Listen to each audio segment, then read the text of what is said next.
This design is called the hydrangea. It takes its name and inspiration from the stunning hydrangea flower, capturing the layered, clustered look that makes the bloom so striking.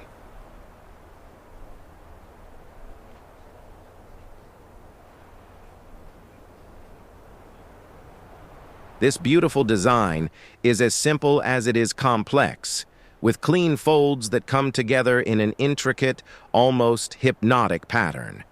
It's my favorite one.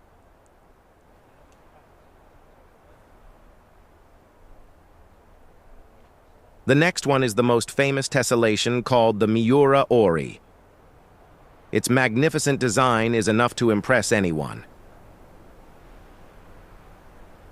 The fourth and the last one is an old and the second largest origami creation of mine.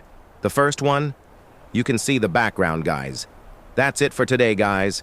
Thanks for watching the video, and if you want a tutorial on any of these, feel free to comment below. The comment section is yours.